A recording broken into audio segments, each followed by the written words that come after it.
apart from the other, at ito alam ko marami kayong tanong sa akin dito, no? Kailangan ayusin na rin natin once and for all yung budget planning process.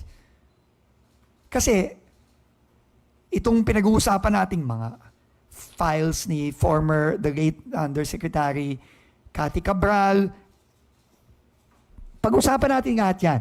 Pero ang punot dulo ng problemang yan is yung maling paglalagay ng mga proyekto sa budget. Paano nakakalusot ang mga proyektong dahil magkakasi ganito, si ganyan, nakakalusot na lang yung mga proyekto yun, ginagagay sa budget. Kahit na walang plano, kahit na hindi ini-endorso ng mga regional development councils, provincial development councils, paano nakakalusot yun? Yun ang big issue. Hindi, mas malaking issue yun kaysa dun sa kung sino ang nag-rekomenda, sino ang nag-request, sino ang nag-propose. The bigger issue is, paano nakakalusot yung mga proyektong hindi naman na-vet ng tama, walang mga plano, at hindi naman talaga priority. Yun ang kailangan nating baguhin.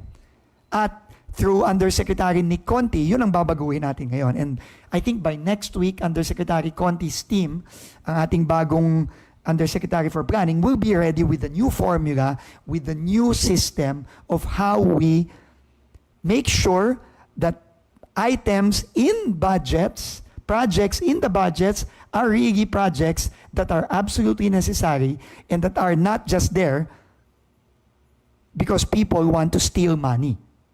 Bottom line, diretsahan tayo. Yun naman ang problema eh. Di ba? Yung allocables, wala na yan. Yung sistema ng mga allocable na whatever, na hanggang ngayon, hirap pa rin akong intindihan, wala na yan. We will do away with all of that. Wala nang palakasan at singitan sa proyekto. Hindi porket in-endorse ni ganito, ni ganyan, automatic, nandun na sa budget yon. Wala na yon. At yung mga project na walang plano, wala na rin yon. So, ang bagong formula will have based on the needs, primarily on the needs of the areas, of the district, of the province, of the municipality, of the region. Ano ba ang priority talaga dyan? Ano ba ang kailangan? Lahat ng project kailangan may plano. Lahat ng project dapat endorsed ng mga development councils. Di ba? At uunahin natin ang pondo, kasi limitado ang pondo eh. Di ba? Nakita natin ngayon eh. Sabi ng Pangulo, every centavo, every peso counts. And with limited funding, kailangan unahin natin yung pondo para matapos ang mga proyekto. Hindi yung nakatenga yung tulay, nakatenga yung kalye, tapos magpopondo ng kung ano-ano para ng pagkakitaan. Tama na yon. Hindi na pwede yon. So babaguhin natin lahat yan. And we will be giving a press briefing just on this. Hopefully by next week. No? And we're very happy because the private sector is helping us here. You know, I just had a long meeting here. We had a long meeting last week to start the year with the group of Ken Abante, of Tapat, of the civil society groups. Itong mga kasama natin with the CBCP, with the Mayors for Good Governance, with Tapat.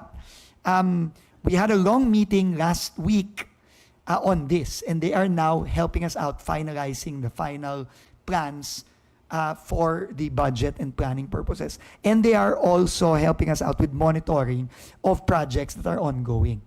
And they're also helping us out with the budget planning process. So we want to thank especially Tapat for helping us out here, and Ken Abante and his group, because they've really been invaluable to us in really making sure that these things never happen again. So next week yan. So we will announce that.